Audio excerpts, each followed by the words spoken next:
Welcome to the Deep Dive, everyone. Today we're headed to Suitland, Maryland. We're going to be looking at some unsolved murders from the late 80s. We've got police reports, witness testimonies, news articles, and really our mission is to just kind of see if we can piece together what happened to these women and who might be responsible. Yeah, it's a haunting case. Five young black women all found murdered in a fairly short period of time, and despite even having a prime suspect, it's still unsolved. It's the kind of story that leaves you with more questions than answers, really. Yeah. Between 1986 and 87, these five women were discovered in a wooded area, all victims of sexual assault and multiple stabbings. And right away, we start to see some really chilling similarities. But then there are also some details that make you wonder, are we dealing with a single killer? Or there's something even more complex going on here? That's what I think is so interesting about cold cases. Like, we have to look at the evidence, but we have to be really careful and try to find patterns, but also be aware that we could be misled. Right, so let's just start with the basics. Who were these women? What do we know about their lives before they disappeared? All the victims were young, in their early 20s, most were unemployed, and they all lived in Southeast D.C., kind of clustered together. Dorothy Miller, Pamela Malcolm, Cynthia Westbury, Juanita Walls, and Angela Wilkerson. And one of the first things that stands out is just that, they lived close to each other. It does make you wonder if that's just a coincidence or if it tells us something about the killer, like maybe this was his hunting ground or maybe even where he lived or worked. Exactly. It's a detail that investigators would have definitely looked at, trying to figure out if there was any other connection between these women, beyond just living in the same area. Were they friends? Did they go to the same places? These are the kinds of questions you've got to ask when you're building a profile. So let's talk about how these women vanished and how their bodies were found. The timeline, seems pretty crucial here, right? It is. The first victim found was Dorothy Miller. And at first, they thought she had overdosed. But when they found the other bodies, they realized her injuries were similar. And then they started to think, wait a minute, was she the first victim in this whole thing? That must have been a big moment in the case, right? It's one thing to investigate, like a potential overdose. But then suddenly you're thinking, oh my gosh, do we have a serial killer here? Exactly.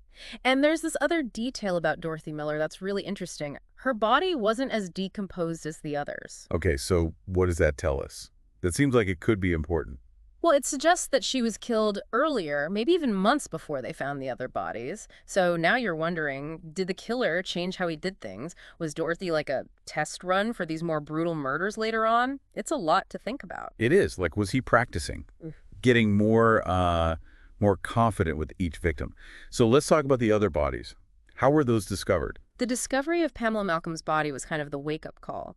People at Bradbury Recreational Center, they found some women's clothes in a tree. And then when they looked closer, they found Pamela.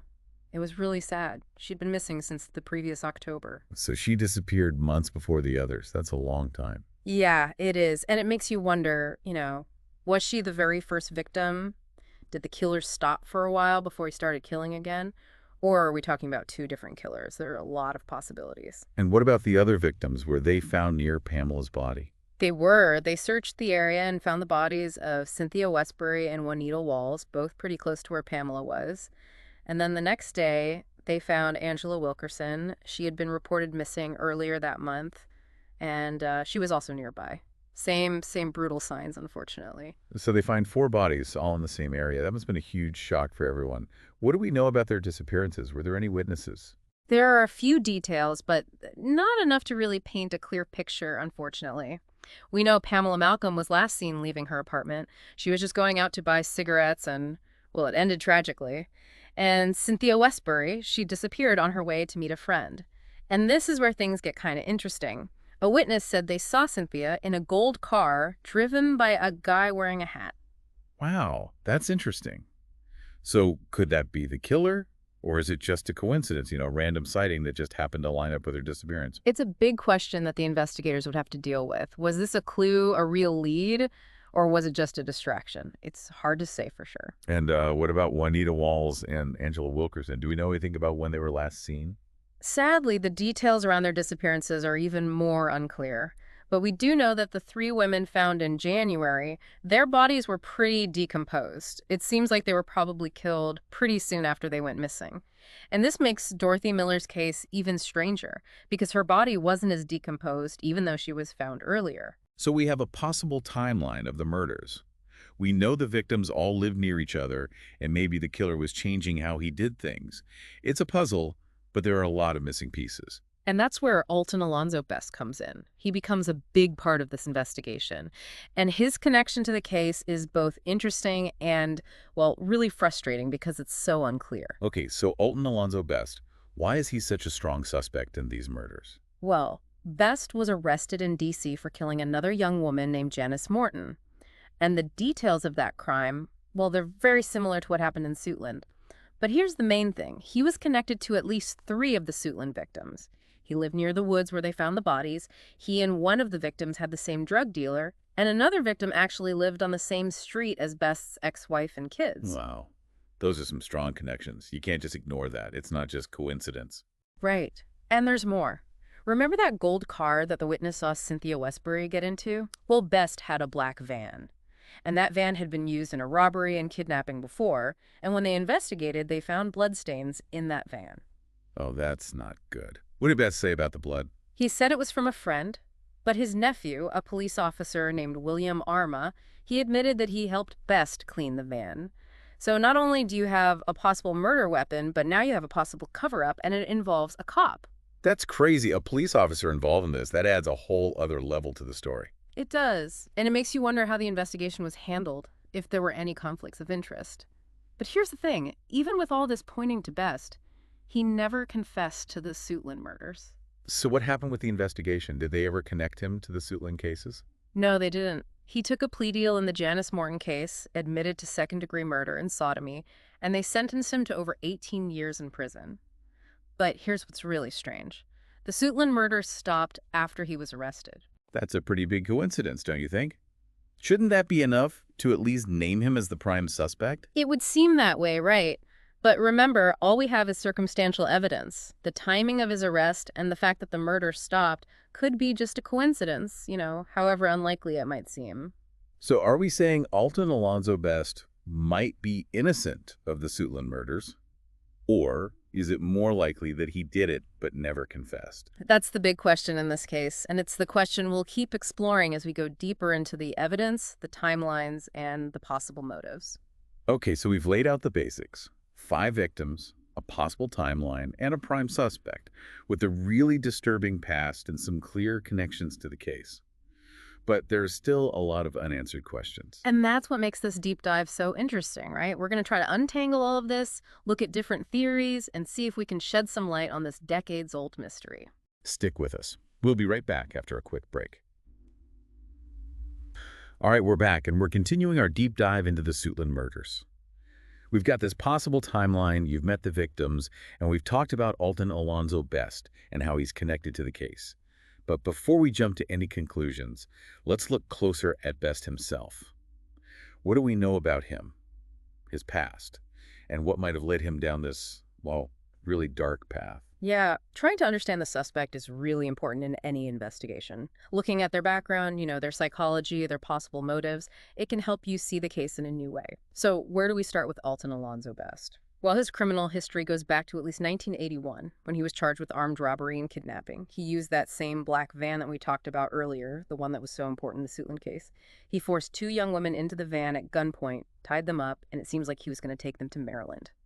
But luckily, they escaped and reported him. Wait, so he was already known to the police for something very similar. What happened with that case? That's where things get a little weird. The charges were dropped. Best made a deal with the victims. They said they had made up with him, and the case was dismissed. Seriously?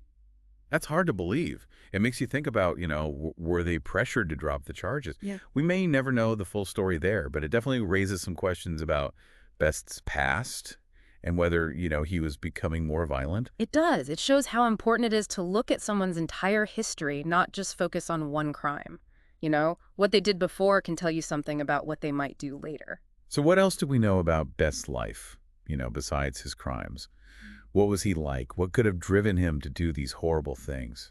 Well, there's not a lot of information about his personal life. We know that he wasn't working at the time of the Suitland murders. He had problems with drugs, and he spent time in areas known for prostitution and drugs, so that's probably how he met some of the victims. So he was living kind of on the edge of society, maybe desperate, doing risky things. It's something you see a lot in these cases, but it's still really sad. Yeah. It's important to remember that those things might be factors, but they don't excuse what he did. Violence is never okay, and people need to be held responsible for their actions no matter what their situation is. You're right. We need to understand what might lead someone to crime so we can try to prevent it, but that doesn't make the crimes any less serious. So let's talk about Janice Morton. The woman Best was arrested for murdering. Can you tell us about that case without, being too graphic? Janice Morton was a young woman. She was a nurse's aide at a hospital in D.C. She disappeared in January of '87. And then they found her body in Best's nephew's van. It's a really brutal murder. Best beat her, sodomized her, and strangled her.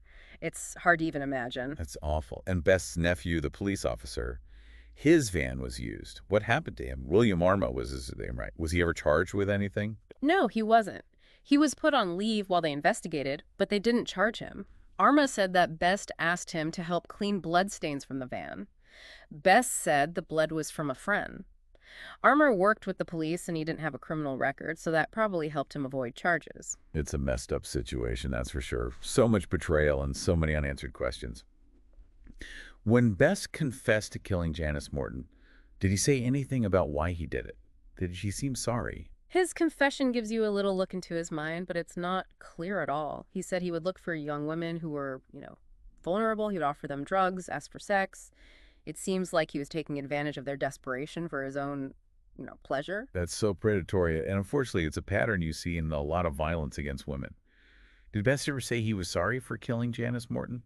There's nothing to show that he felt any real remorse. In his confession, he mostly talked about what he did before the murder and how he got rid of the body. He was cold and detached, which just made him seem even more heartless. It's scary to think that someone like that could just be walking around among us. But the big question is, was Best also responsible for the Suitland murders? I mean, he's arrested and then the killings suddenly stop. That seems like a big clue, but he never confessed and there's no physical evidence, so it's hard to say for sure. That's really the mystery here. We're left with this scary possibility. Either Best was the Suitland killer and he died with that secret, or there's another killer out there somewhere who was never caught. Both possibilities are terrifying. If Best did it, it means a serial killer got away with those crimes. But if it was someone else, then who are they? Why did they do it? And are they still out there?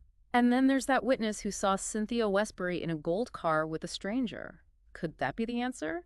Or was it just a coincidence, a wrong turn for the investigation? I mean, how could you even prove or disprove that now? It's like chasing a ghost.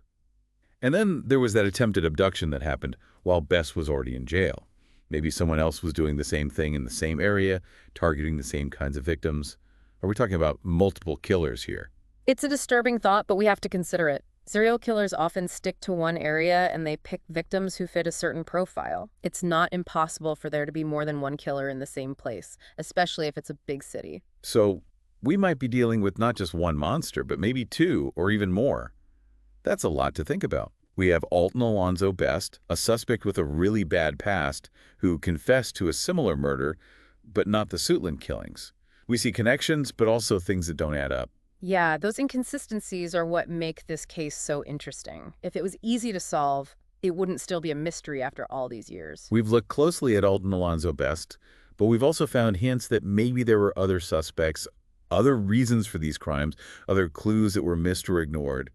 What do we do now? How do we even start to figure this all out? That's where we'll pick things up in part 3 of our deep dive. We'll look at the evidence again, analyze the different theories, and see if we can finally understand this mystery. Okay, we're back. And man, this case, the Suitland murders, it's a lot to process. We've gone through everything, all the details, the victims, and really taken a good look at Alton Alonzo Best. But it feels like every time we answer one question, two more pop up. It's like you said, it's a puzzle, but maybe we're missing some pieces, or, maybe we're trying to force pieces from a different puzzle to fit in. Maybe. So let's talk about those unanswered questions. What are the ones that really stick with you? I mean, the biggest one has to be who really killed those women in Suitland. Did those murders really stop because Best went to prison?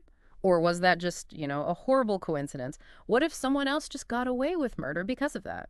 And if it was Best, why wouldn't he confess? Was it like a pride thing? Did he want to like hold on to some kind of control even in prison? Or did he really believe he could get away with it? That he could keep saying he was innocent of those murders? I bet it's so frustrating for the families of the victims. They're still waiting for answers all these years later. That Lots. not knowing has got to be just awful. Absolutely. And, putting aside Best for a minute, there are other things that bother me. That witness, the one who saw Cynthia Westbury get into a gold car with that stranger, could that be the key to all of this? Or was it just like a random thing that happened to happen around the same time? I mean, how would you even prove or disprove that now? Yeah, it feels impossible. And then you've got that attempted abduction that happened when Bess was already locked up. It feels like someone else might have been out there doing the same things, picking the same kinds of victims. I mean, could there really have been more than one killer? It's scary to think about, but yeah, we have to consider it. It's like I was saying before, serial killers, they often have an area they stick to, and they choose their victims based on, certain things they're looking for. So it wouldn't be that strange to have more than one killer active in the same place, especially a big city. So we might be dealing with more than one monster here. Ah, man, this is heavy.